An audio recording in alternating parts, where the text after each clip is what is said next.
Class 11 chapter कौन सा है? 16 16 प्रोबेबिलिटी। देखिए ये एक ऐसा चैप्टर है जिसके बारे में आप प्राचीन काल से पढ़ते आ रहे हैं। प्राचीन काल मतलब जब से आपने होश संभाला है, यानी कि 7वीं क्लास से, 8वीं क्लास से, 9वीं क्लास से, 10वीं क्लास से, 7वीं 8वीं 9वीं 10वीं तक जो आपने प्रोबेबिलिटी पढ़ी थी वो बहुत ही आसान थी, बहुत ही आसान। कभी आप किसी बैग में से कुछ बॉल निकालते थे, लाल बॉल, पीली बॉल, हरी बॉल, और कभी आप कोई सिक्का उछालते थे, है ना, और कभी आप पासा फेंकते थे, और कभी आप ताश खेलते थे, पत्ता निकालते थे। तो ये जो अभी तक ताश फेंक का पत्ता फेंका आपने, कोई सिक्का उछाला है, कोई डाइस फेंका है, तो ये जो आपने सीखा वो 10th क्लास तक सीखा। और ये प्रोबेबिलिटी आसान थी, बहुत ही आसान, क्योंकि डेली लाइफ वाली थी ये, इसको आप महसूस कर सकते थे। पर जो थोड़ा 11वीं और 12वीं की जो प्रोबेबिलिटी है ना, थोड़ी सी हटके है, मतलब इतना आसान नहीं है। 11वीं 10th तक की प्रोबेबिलिटी हम सिंपल बोलते थे, ताश का पत्ता आपको दिखाते थे भाई लोग, ताश का पत्ता है। 11वीं 12वीं में ऐसी बात नहीं, बेस वही रहेगा 10th का 9th का, थोड़ा सा आपको अलग देखने को मिलेगा। तो आपने जो 9th क्लास में जो प्रोबेबिलिटी सीखी थी ना, 9th क्लास में प्रोबेबिलिटी 9th में, तो 9th में जो प्रोबेबिलिटी सीखी तो उसमें पता क्या दिया होता था? एक डाटा दिया होता।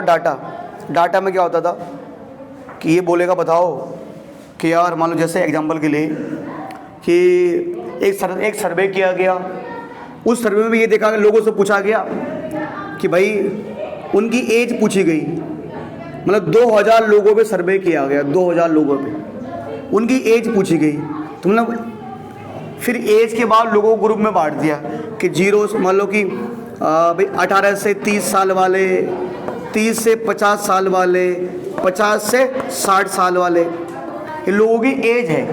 फिर मतलब 2000 लोगों को सर्वे किया।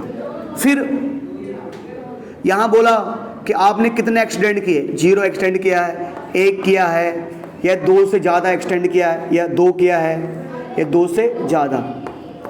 मतलब उनसे पूछा गया कि आपने कितने एक्सीडेंट हो गया आपके साथ, गाड़ी पर मतलब ठोकर मार दिया आपने। तो 18 से 30 साल वाले लगभग मान लो 20 लोग ऐसे थे जिन्होंने कोई भी एक्सीडेंट नहीं किया, और 18 से 30 साल में ही 15 लोग ऐसे थे जिन्होंने एक बार, 10 लोग ऐसे जिन्होंने, और मान लो 25 लोग ऐसे जिन्होंने। तो अब ऐसे ही डाटा होता था, फिर मैं सवाल पूछा जाता था, भाई बताओ इसके प्रोबेबिलिटी क्या है, 1 गाड़ी ठोकी, 2 गाड़ी। तो इसको बोलते थे स्टैटिस्टिकल अप्रोच या स्टैटिस्टिकल प्रोबेबिलिटी। स्टैटिस्टिकल प्रोबेबिलिटी आपने क्लास 9th में पढ़ी है, ये प्रोबेबिलिटी होती थी। तो 9th में जो आपने पढ़ी है ना, वो आपके पास थी।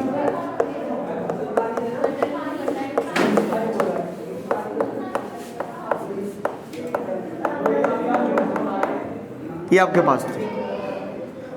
10th क्लास में जो आप आए ना, जो आपने पढ़ी, उसको हम बोलते क्लासिकल प्रोबेबिलिटी।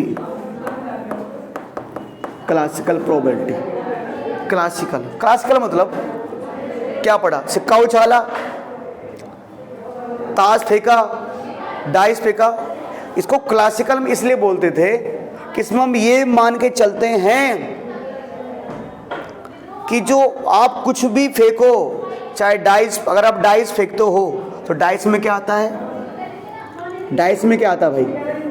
1 आता है, 2 आता है, 3 आता है, 4 आता है, 5 आता है, 6 आता है, डाइस में आता है। तो इन हर एक नंबर की जो प्रोबेबिलिटी होगी ना, हर एक की, डाइस में मैंने डाइस फेंका, उसमें 1 आने की प्रोबेबिलिटी 1/6, 2 आने की प्रोबेबिलिटी वो भी 1/6, 3 आने की प्रोबेबिलिटी, 4 आने की भी 1/6, 5 आने की भी 1/6, 6 आने की भी 1/6। सबकी प्रोबेबिलिटी क्या है? एक जैसी है ना। मैंने डाइस फेंका, मैंने उसमें मैंने कहा 6 आएगा, तो प्रोबेबिलिटी 1/6, क्योंकि वहां पर सबकी प्रोबेबिलिटी एक जैसी होती थी, सबकी। तो इनको हम बोलते थे इक्वली लाइकली आउटकम। इक्वली मतलब सबकी प्रोबेबिलिटी एक जैसी होती थी, तो इन सबको हम इक्वली लाइकली बोलते थे, यानी सारे के सारे एक जैसे हैं। जैसे एक माँ के लिए सारे बच्चे एक जैसे होते हैं, तो इसलिए ये क्लासिकल अप्रोच माना जाता था कि ये सब इक्वली लाइकली मान के चलते थे। 11th क्लास में जो हम पढ़ेंगे वो पढ़ेंगे एक्सोमेटिक अप्रोच। एक्सोमेटिक अप्रोच के बारे में पढ़ेंगे प्रोबेबिलिटी में। एक्सोमेटिक अप्रोच क्या है? 11वीं पढ़ेंगे भाई, नई चीज़ है भाई। आप पढ़ी होती तो आपको पता होता, तभी तो 11वीं में आएंगे पढ़ने के लिए हम। ये पढ़ेंगे एक्सोमेटिक अप्रोच। पर इसका मतलब ऐसा नहीं है दिनेश कि एक्सोमेटिक अप्रोच पढ़ेंगे तो पुरानी चीज़ भूल जाए भाई। 11.1 और 2 तक वही पुरानी चीज़ें हैं। 11.1 तो पुरानी चीज़ें ही हैं, ताश उछाला, सिक्का फेंका। पर ताश सिक्के से पहले हम बात करेंगे 1 by 1 के बारे में। पहले बात करेंगे प्रोबेबिलिटी क्या है, कि प्रोबेबिलिटी है क्या। एक बार फिर से पढ़ लेंगे, आपने पहले पढ़ा हुआ है। प्रोबेबिलिटी मतलब होता है संभावना। भी क्या क्या संभावना है भाई? संभावना है। तो प्रोबेबिलिटी को मैं ऐसे इस प्रकार डिफाइन करूंगा,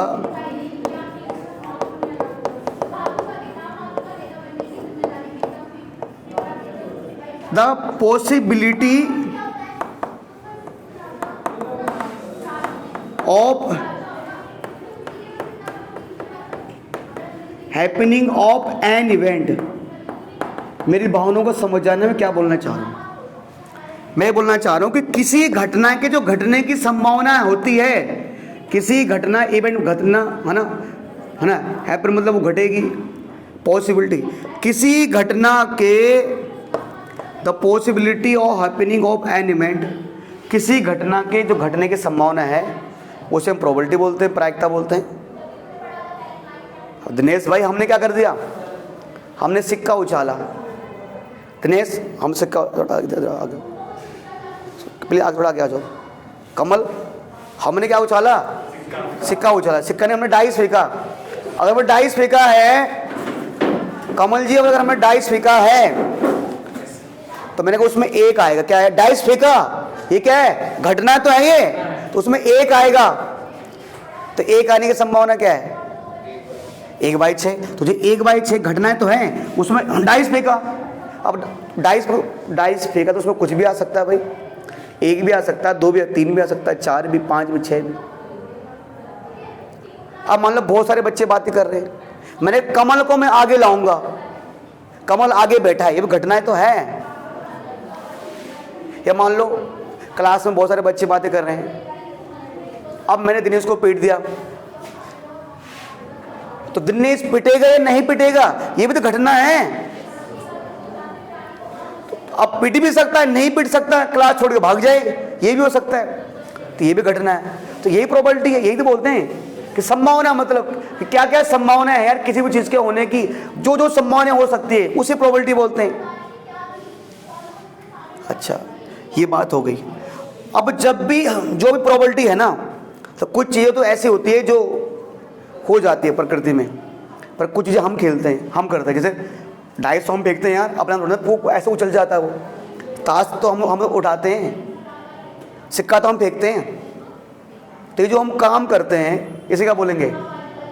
एक्सपेरिमेंट बोलेंगे। जैसे मैंने ये मैंने डंडा फेंका यहाँ से कमल के पास, देखते कमल पकड़ पाता है नहीं पकड़ पाता, एक्सपेरिमेंट तो है ये क्या पता कमल के सर पे लग जाए या नीचे गिर जाए, डंडा टूट जाए, कुछ भी हो सकता है, एक्सपेरिमेंट तो है ये भी। तो जो प्रोबेबिलिटी में कुछ चीज़ें तो अपना घट जाती है, कुछ चीज़ें हम करते हैं, जो हम करते हैं वो एक्सपेरिमेंट होता है। तो इसको बोलते हैं हम रैंडम एक्सपेरिमेंट। तो एक होता है प्रोबेबिलिटी में हमारे पास रैंडम एक्सपेरिमेंट।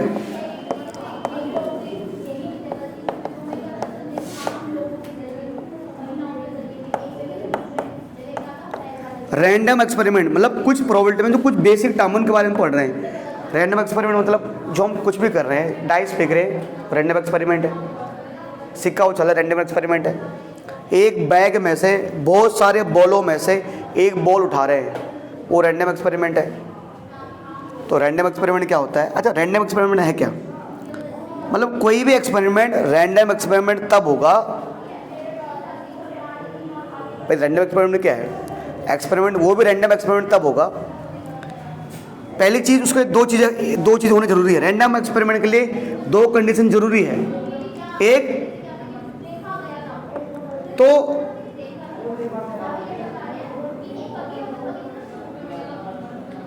पहला बोलेंगे कि we can not predict about the result, बोलूँगा इसको फिलहाल में, रिजल्ट या outcome, result of that experiment.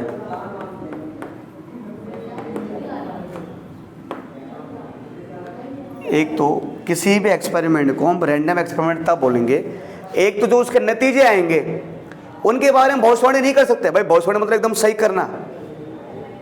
मतलब डाइस फेंका है, अगर मुझे पता है 6 ही आना है तो रैंडम एक्सपेरिमेंट, क्या दिनेश उसको रैंडम एक्सपेरिमेंट में मानेंगे?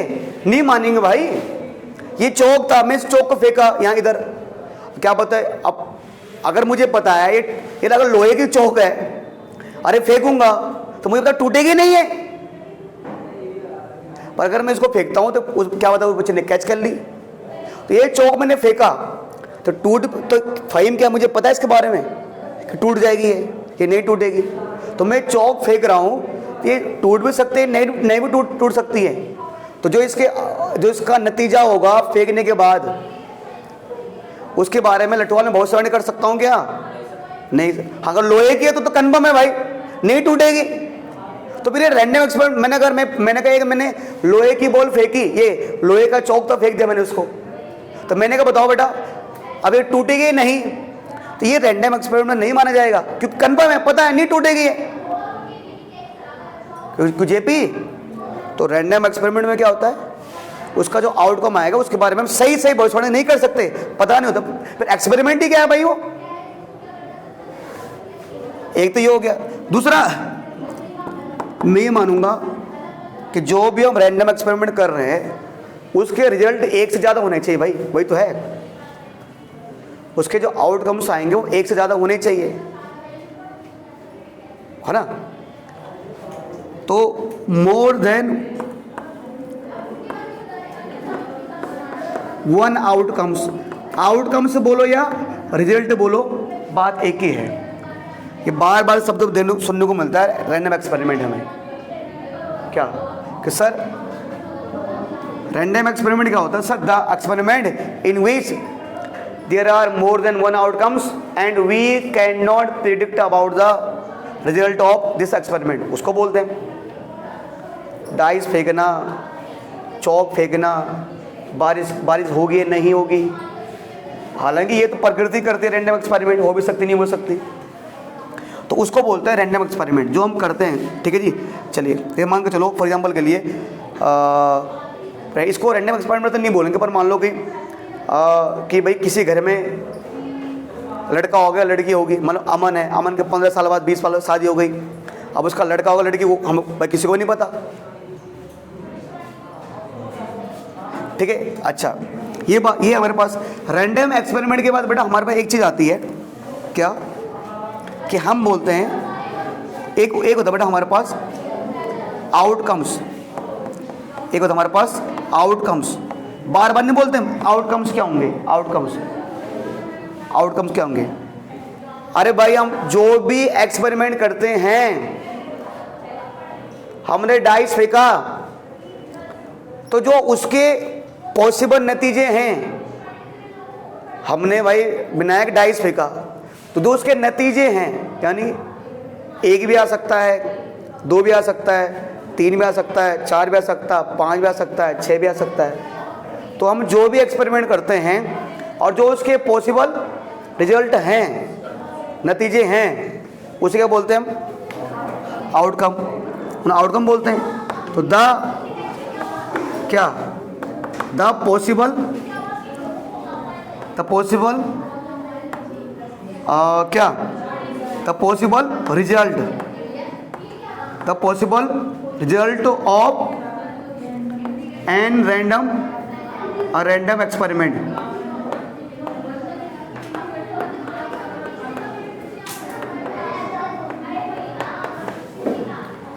क्यों फाहिम? जैसे क्या क्या किया हमने, एक डाइस फेंका तो उसमें एक भी आ सकता है, दो भी आ सकता है, तीन भी आ सकता है, चार भी आ सकता है, पांच भी आ सकता है, छह भी आ सकता है। ये क्या हो गया? ये आउटकम्स हो गए, मतलब जो संभावित नतीजे हैं।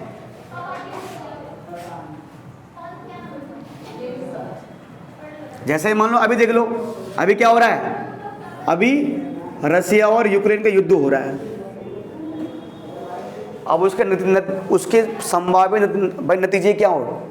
सर हो सकता है रसिया जीत जाए, यूक्रेन जीत जाए, क्या पता अमेरिका आए दोनों को पर बम गिरा दे, मामला खत्म, कुछ भी हो सकता है भाई, है ना।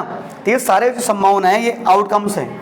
अरे नतीजा जो किसी भी चीज़ को आप कोई भी आप इवेंट कर रहे हो, कोई भी चाहे सिक्का उछाल रहे हो, तो अगर उसमें हेड और टेल आ रहा है ये आउटकम्स है, ठीक है। आउटकम्स के बाद बेटा बात आते हैं हमारे पास, एक होता है सैंपल स्पेस। सैंपल स्पेस क्या होता है? सैंपल स्पेस क्या है? सैंपल स्पेस क्या है? सर ये जो आउटकम्स आए ना, जब इनको हम सेट के अंदर रखते हैं सैंपल स्पेस बन जाता है। क्या कि द सेट ऑफ इधर set of outcomes, simple outcomes बोलेंगे, the set of outcomes of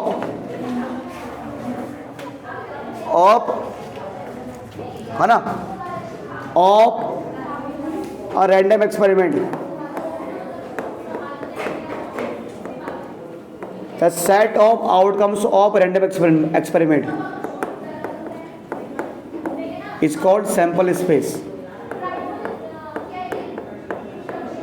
जैसे अरे भाई हमने डाइस फेंका, 1 2 3 4 5 6 आया, इसको सेट के अंदर रख दो। अरे सेट कौन चैप्टर फर्स्ट मैथ का यार? 1 आया, 2 आया, 3 आया, 4 आ सकता, 5 और 6, ये सैंपल स्पेस है भाई। ये क्या है? सैंपल स्पेस है। तो भैया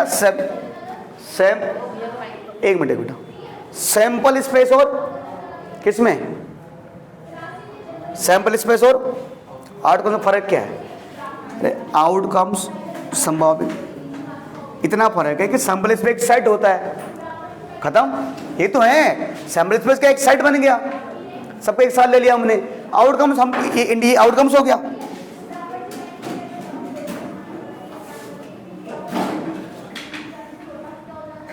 ये क्या हो गया? आउटकम्स हो गया, ठीक है। और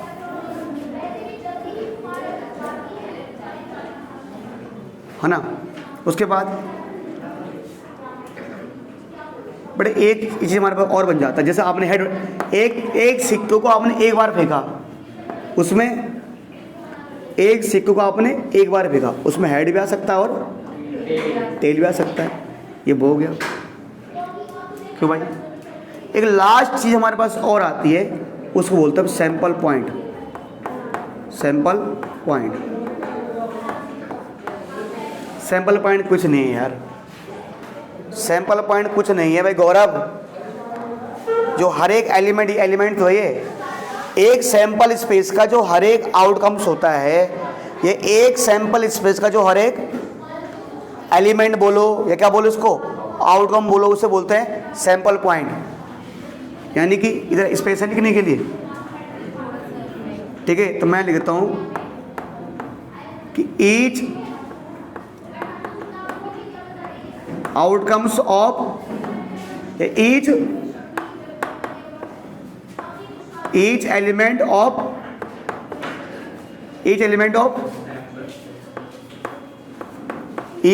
of sample space, each element of sample space is called sample point, उसे बोलते हैं सैंपल।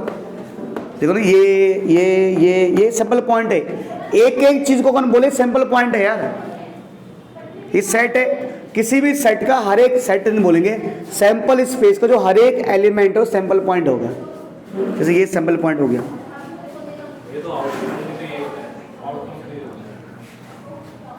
देखो जेपी, आउटकम्स में सारे के सारे आते हैं सब, जो क्या क्या नतीजे हो सकते हैं, क्या क्या नतीजे हो सकते हैं, ठीक है। हाँ अरे यार, तो यार एक काम करते हैं ज़रा, जो 11.1 में कौन सा चैप्टर है, 16 ना, 16.1 में 16.2 में जो कुछ चीज़ें आनी है हमारे काम, उनको देख लेते हैं। तो बेसिक चीज़ें हम जो हमें पता है, एक तो बेसिक चीज़ें बेटा आपको पता है कि अगर मैं बात करूं जैसे किसकी, कोइन की, मगर कोइन की बात करूं, कोइन की, तो कोइन के लिए एक फॉर्मूला होता है 2 की पावर n, 2 की पावर n, n का मतलब वो कितनी बार फेंका गया है।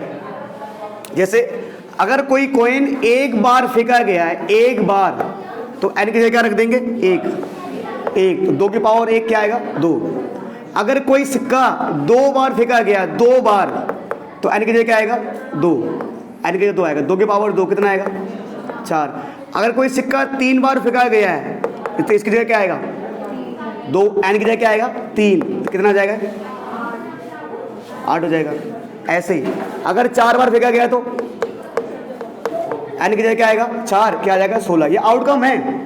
मतलब जब एक सिक्के को एक बार फेंकेंगे तो 2 आउटकम आएंगे, एक सिक्के को 2 बार 4 आउटकम, एक सिक्के को 3 बार 8 आउटकम, एक सिक्के को 4 बार 16, इतने आउटकम आएंगे। ये भैया एक बार करना, देखो, when one coin tossed one time, जब एक सिक्के को हम एक बार फेंकते तो बट आउटकम क्या बनेंगे, या तो हेड या सैंपल स्पेस क्या, टेल, ये बनेगा। दूसरा, when one coin tossed 2 times, जब एक सिक्के को चाहे 2 बार फेंको, या व्हेन 2 कॉइन टॉस्ड टुगेदर, जब एक सिक्के को, देखो बात वही है कि मुझे क्या कह रहा है भाई, मान के चलो कमल है, अब कमल चाहे मैं तुम्हारे एक एक करके 2 थप्पड़ मारूं, पहले एक थप्पड़ फिर एक थप्पड़, या एक ही बार में 2 थप्पड़ मार दूं, तो पढ़ने 2 ही हैं। अब ऐसा मत बोल दो अमन, चाहे तुम एक ही बार में 2 साल फेल हो जाओ, एक एक फेल हो जाओ, ऐसा नहीं है। तो चाहे एक ही बार में 2 थप्पड़ मारो, चाहे एक एक करके 2 थप्पड़ मारो, क्या होगा, लगेगा 2 ही, तो वही है। चाहे क्या करो, एक वही है ना, चाहे मैं एक, पहले मैंने एक बार फेंका फिर एक बार दोबारा फेंका, ऐसे करो, या चाहे 2 सिक्कों को मैं एक साथ फेंकूं, बात एक ही है। तो सैंपल स्पेस क्या बनेगा, देखो मान लो मेरे दोनों हाथों में सिक्का है, इसमें भी सिक्का है, इसमें सिक्का है, मैं दोनों को फेंका, तो हो सकता है पहले वाले सिक्के में क्या आ जाए, हेड, और इस वाले जो लेफ्ट हैंड उसमें क्या आ जाए, हेड। हो सकता है इस वाले सिक्के में क्या आए, टेल, और इस वाले सिक्के में क्या आ जाए, टेल। हो सकता है जो दाएं हाथ में उसमें हेड आए और इसमें टेल आए, हेड टेल, या इसमें टेल इसमें हेड, ये हो जाएगा। ये सैंपल स्पेस बन गया। तो मैंने कहा जब 2 बार तो कितना आएगा, 4 आ रहे हैं। अब ये ना मैं आपको बताता हूँ, मैं इस पे आता हूँ भाई। ये तो देखो, क्योंकि 1 और 2 वाला तो आसान होता है, 1 और 2 वाला तो आसान होता है, हर कोई बना देगा। 3 और 4 वाले में सांस फूल जाती है। तो उसका फॉर्मूला है, उसका फॉर्मूला बता दो कैसे, आउटकम, क्योंकि 3 सिक्कों के एक साथ फेंक रहे हैं हम। व्हेन 3 कॉइन्स टॉस्ड टुगेदर, है ना, जब आप 3 सिक्कों को एक साथ फेंक रहे हो, या एक सिक्कों को 3 बार फेंको। अब मामला क्या देखो, अब अगर एक सिक्कों, अगर 3 सिक्के मतलब इन तीनों बच्चों के पास सिक्का है, तो हो सकता है इसमें भी हेड आए, इसके सिक्के में भी हेड, इसमें भी हेड, हेड हेड हेड। पहले मैं आपको सिंपल बता रहा हूँ, सिंपल बता रहा हूँ, फिर मैं बताऊंगा इसका शॉर्टकट तरीका क्या है। देखो एक तरीका तो ये है हाँ कि तीनों में हेड आ गया, हो सकता है तीनों बच्चों के सिक्कों में क्या आ जाए, टेल आ जाए।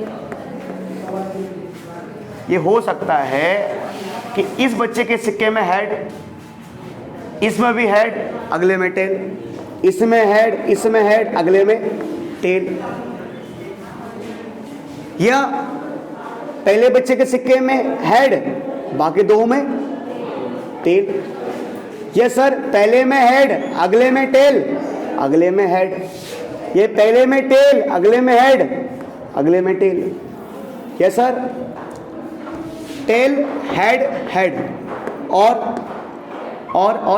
3 6 2 और क्या रह गया, और क्या रह गया, टेल टेल हेड रह गया ना, टेल टेल हेड रह गया ना।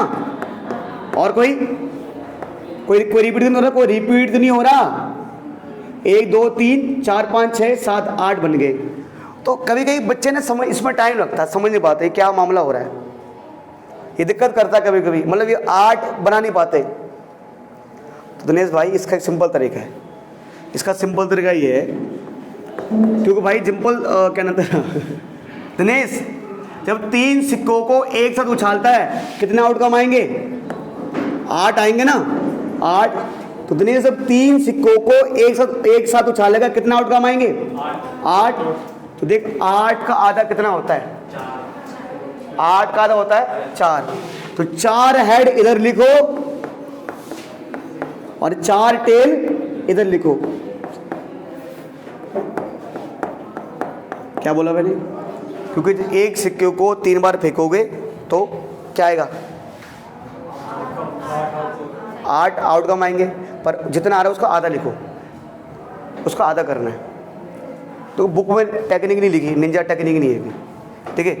4 हेड इधर, 4 टेल इधर, 4 का आधा कितना होगा 4 का आधा 4 का आधा 2, 4 का आधा 2 होता है।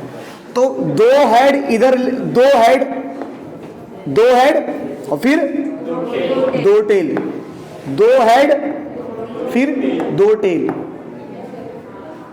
2 का आधा क्या होता है, एक बार हेड, एक बार हेड, एक बार हेड, एक बार हेड, बन गया भाई, ये 8 बन गए, ठीक है सर, ये बन गए 8। रही बात नंबर 4 कि हालांकि 4 वाला नहीं आता, फिर क्या लेते हैं, व्हेन 4 कॉइन टॉस्ड 1 टाइम, है ना।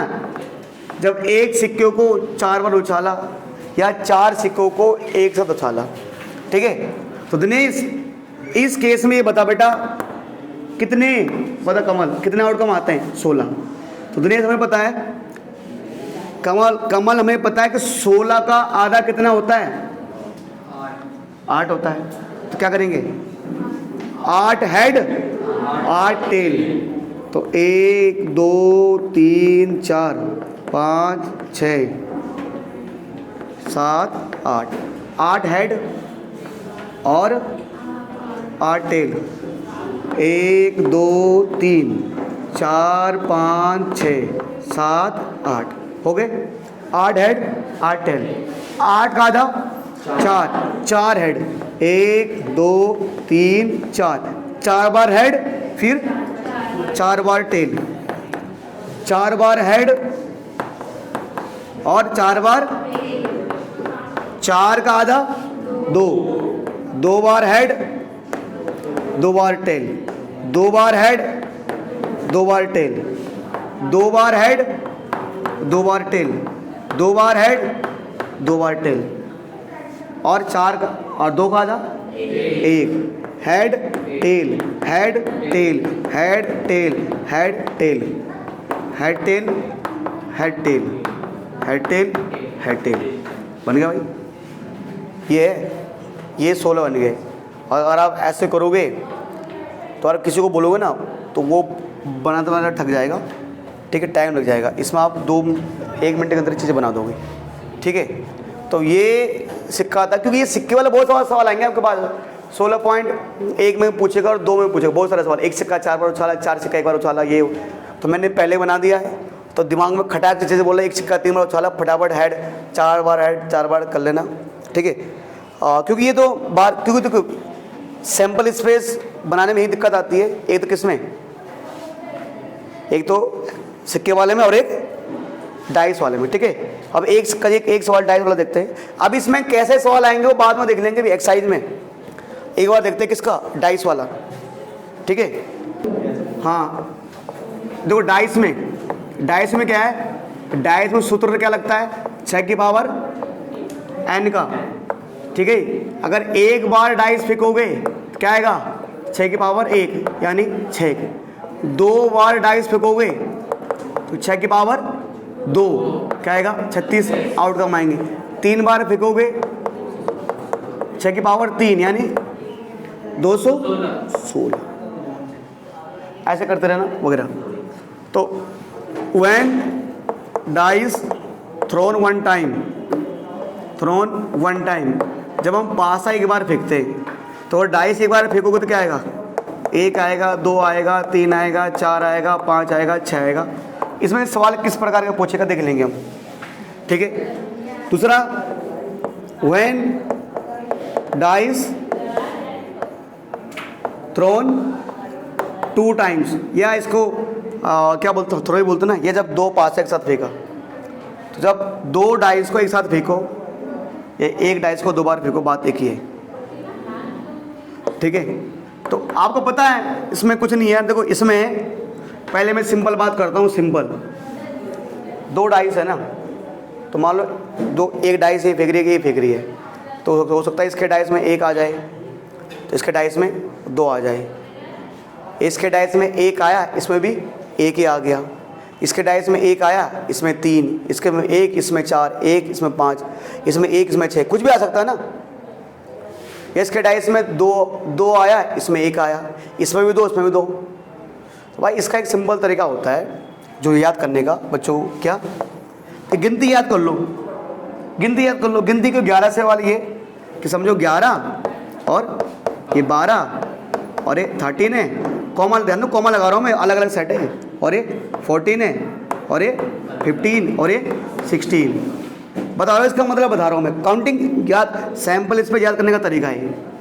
फिर समझो आप पहले गिनती 11 से शुरू हुई 16 तक, अब कहाँ से 21 से फिर 22, फिर 23, फिर 24, फिर 25, फिर 26, फिर काउंटिंग शुरू करेंगे 31 से 31, फिर 32, 33, 34, 35, 36, 41, 42, 43, 44, 45, 46, ठीक है, 51, 52, 3, 54, 55, 56, 61, 62, 63, 64, 65, 66।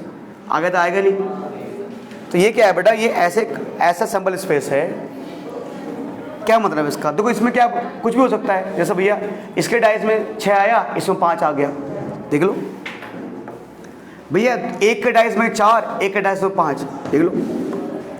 भैया दोनों के डाइस में 6 आ गया, देख लो। तो सारे जो आप सोच सकते हो यहाँ सारे लिख दिए मैंने, ठीक है। तो ये सैंपल स्पेस है जो आपको याद रखने हैं दिमाग में। बाकी उसके बाद करते हैं अगली क्लास में कौन सा एक्सरसाइज 16.1, ठीक है भाई।